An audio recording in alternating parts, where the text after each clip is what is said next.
Muito bem, são 10 horas e 18 minutos, 10 e 18. Você acompanha conosco Notícia na Manhã aqui na CBN Diário. Nós temos em Santa Catarina, completando 4 meses, a Associação Santa Cannabis. É uma ONG que auxilia juridicamente famílias de pacientes que precisam do medicamento canabidiol feito com a substância a partir da maconha sem fins lucrativos. O trabalho deles é estritamente sanitário, ou seja, voltado para os benefícios à saúde. Não tem nada de uso recreativo, não é associação para defender o consumo da maconha em praça pública, não tem nada nesse sentido. Por que eu estou falando isso? Porque, além dessas dificuldades jurídicas que a associação enfrenta para conseguir um medicamento, eles também perdem um tempo aí respondendo esse tipo de questionamento e explicando o que é que fazem. Então, a atividade deles é estritamente voltada aos benefícios à saúde que o uso do canabidiol pode trazer em alguns casos. Aqui conosco estão o presidente da associação, Pedro Sabaciauskas. Tudo bem, Pedro? Bom dia. Bom dia, Felipe. Bom dia, ouvintes da CBN. Obrigado aqui pela tua gentileza. E com ele veio o Dr. Liceu Moleta, que é médico e está conhecendo justamente esse trabalho para tentar expandir a atuação dessa associação para outros estados, especificamente no Rio Grande do Sul. Tudo bem, doutor Liceu? Bom dia. Bom dia, Felipe. Bom dia aos ouvintes da CBN. É um prazer estar aqui. Obrigado pela gentileza de vocês aqui. Queria começar, Pedro, falando um pouquinho da importância que tem essa associação a partir do momento em que a gente tem uma discussão sobre as drogas no Brasil que por vezes impede que se faça melhorias na saúde das pessoas. E você trouxe aqui um exemplo interessante, você trouxe o relato do caso da sua avó, que teve uma melhora significativa após o uso desse medicamento. E assim, certamente é o drama de inúmeras outras pessoas que encontram, talvez na justiça, uma barreira para não conseguir um tratamento para um Parkinson ou algum tipo de doença. Como é que tem sido essa luta de vocês? Bom, eu acho que essa é a luta principal, né? Vencer o preconceito, que às vezes a gente, por causa do preconceito, a gente deixa de trazer qualidade de vida para uma pessoa que está à margem da saúde ali, tá sofrendo crises epiléticas, tá sofrendo tremores, no caso do Parkinson, da minha avó. Então, eu acho que a associação trabalha em 3 pilares, né? O primeiro pilar é o acolhimento ao paciente, mostrar para o paciente que ele tem uma alternativa natural, fitoterápica, sem contraindicações, que ele pode buscar apoio e ter resultados. E às vezes ele deixa de fazer isso por causa do preconceito. Então esse primeiro canal é um acolhimento, onde a nossa coordenadora social e o nosso psicólogo, nossa área de saúde, tem um psicólogo onde os dois trabalham o entendimento dos benefícios dessa planta para o paciente. O outro pilar é esse que a gente está desenvolvendo aqui, é chamar a opinião pública para discutir o assunto num patamar de seriedade e não de preconceito, de barulho, de buzinaço. Não, a gente está diante, o mundo está diante de uma revolução médica.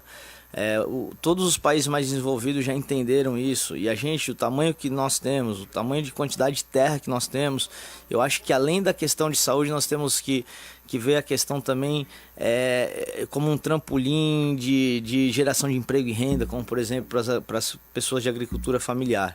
Esse é o segundo pilar, trazer a opinião pública e a discussão tanto do medicinal, como a gente pode caminhar para, de vez esse dinheiro que é comprado e importado para fora do país, ficar dentro do país, ficar dentro do nosso estado, principalmente Santa Catarina, que tem um perfil de agricultura familiar, onde caberia muito bem esse trabalho.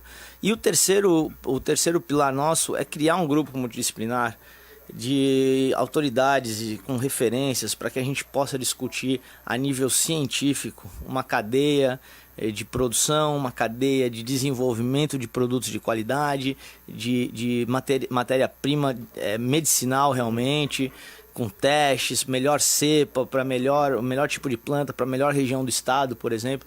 Então esse terceiro pilar envolveria o setor público, o setor privado, o setor de saúde, o setor social, as universidades, a EPAGRE, todos os atores do meio para sentar numa mesa e começar a discutir cientificamente, botar uma luz, uma lupa e ver qual é a realidade do que está acontecendo. Doutor Liceu, nesse âmbito, cientificamente. O senhor é médico, conhece a saúde humana de uma maneira diferenciada. A gente já consegue comprovar ou entender que, de fato, esse tipo de medicamento, ainda que fitoterápico, possa trazer benefícios da saúde, ou seja, vocês têm casos, além desse da avó do Pedro, que justificam essa luta que vocês estão abraçando? Sim, isso é incontroverso, né? Hoje, com a quantidade de publicações que existem na área, a FDA nos Estados Unidos aprova o uso da cannabis para mais de 200 doenças, né? Então, é um uso médico. A gente defende aqui, em primeiro lugar, um direito, né? O direito da pessoa escolher como ela quer ser tratada. Tá? E dois, segundo pilar também da nossa aqui é defender o uso medicinal. Isso é remédio, um remédio como qualquer outro. Deve ser tratado como qualquer outro. Né? O preconceito tem que sair dessa seara aí. Não cabe mais isso. Nós estamos em 2019. Pô. Então, o uso medicinal é incontroverso. Né? Tem doenças que, inclusive, a medicina já condenou. Não tem nenhuma medicação capaz de tratar. Uma delas é a síndrome de Dravet, né? As crianças que acabam morrendo aí por crises convulsivas recorrentes, graves e progressivas, né? Que levam uma evolução neurológica e tal. E não tem outra solução. Hoje a medicina já reconhece que tem doenças como o Dravet que não tem outra solução exceto a cannabis. Então isso aí é uma coisa já incontroversa. Não tem mais o que ser discutido nesse âmbito. Entendeu? Agora, a gente tem que partir para o outro âmbito. Como que a gente vai trazer isso, né? Nosso legislativo está atônito aí, agonizando em coma, enquanto tem gente morrendo precisando, né?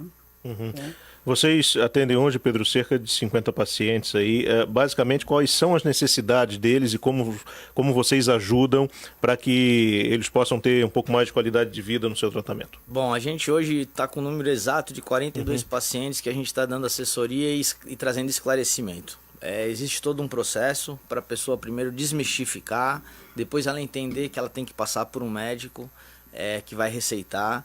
É muito importante deixar isso claro, o acompanhamento médico, para que a gente possa fazer o desmame certinho, porque minha avó, no caso da minha avó, ela tomava 8 remédios químicos, que um curava o efeito do outro, o efeito colateral do outro. Hoje ela está tomando um remédio químico, alopático, que era de 1000 miligramas, foi para 0,750 miligramas, então a gente está conseguindo diminuir. Eu acho que ela não vai deixar de tomar, mas tem que ter acompanhamento médico. Após o acompanhamento médico, a gente faz o processo desse paciente na Anvisa e pede autorização para importação. Quando o paciente tem condições de importar, ok, ele importa. Quando o paciente não tem condições de importar, porque o custo do remédio varia entre R$ 2.000 e R$ 3.500, dependendo da concentração, do laboratório, da especificidade do remédio, fica inviável para 98% dos brasileiros. Então a gente vai aí quando as pessoas não têm condição de importar, a gente vai buscar o caminho jurídico, que é pedindo autorização judicial através de habeas corpus para que essa pessoa possa plantar o seu remédio, produzir o seu remédio, plantar a cannabis, produzir o remédio em casa com um custo baixíssimo e com seu controle, sem ter que passar por todo esse processo, porque essa importação, toda vez que você vai importar, você tem que fazer o processo da Anvisa de novo. Então, quando você vai fazer todo esse processo, você tem que pedir um número de frascos maior. Então, acaba esses 2.500 da minha avó viraram 20 mil no primeiro momento.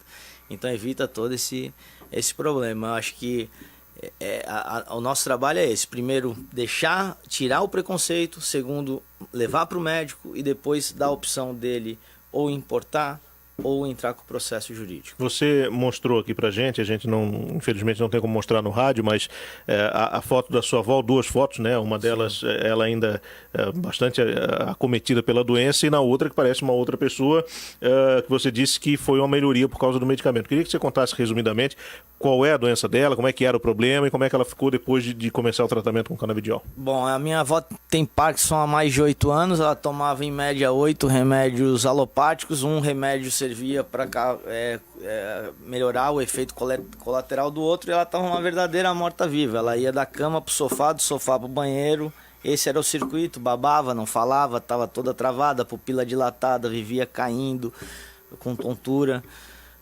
E em uma semana o remédio deu resultado. A gente foi atendido em São Paulo pelo Dr. Pedro Perro Neto, que é uma referência nacional no assunto, que estudou com o Ricardo Michulan, que é de Israel, que desenvolveu todos esses estudos.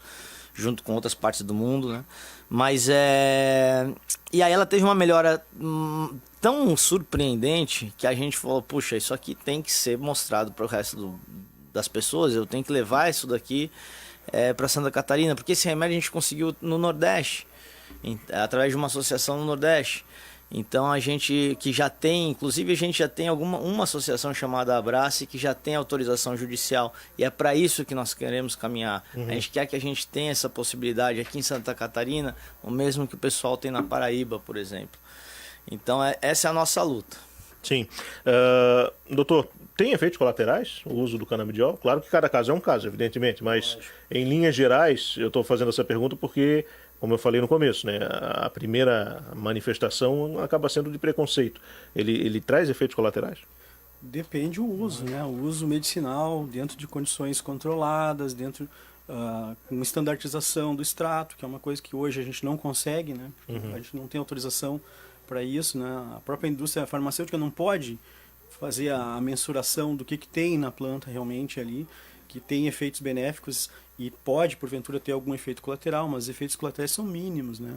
Boca seca, olho seco, sonolência excessiva, plenamente corrigidos com um ajuste de dose, né? Então, do ponto de vista de segurança, é muito mais seguro, por exemplo, que paracetamol, que hoje nós temos mais de 2.000 mortes por ano com o uso de paracetamol, que em qualquer farmácia é vendido sem receita. Sim. Então, assim, é uma questão de bom senso, né? Questionar a segurança da cannabis quando tem tantas outras coisas muito mais inseguras, né, do que a cannabis e são livremente vendidas. Né? Sim.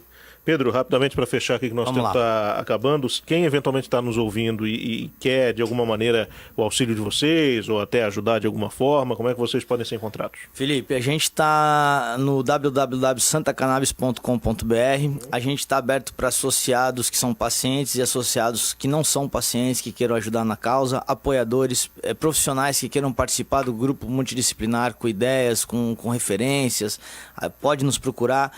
A gente é uma associação totalmente aberta, a gente recebe todos de braços abertos. As outras associações, a gente está de braços abertos para recebê-las, os profissionais da área da saúde, da agricultura, todas as cadeias dessa área que estiverem dispostas a ajudar podem nos procurar, e os pacientes podem nos procurar pelo site www.santacannabis.com.br, no Instagram @santacannabismedicinal e pelo Facebook Santa Cannabis. Maravilha. A gente vai estar lá sempre disposto a poder ajudar. Muito bem.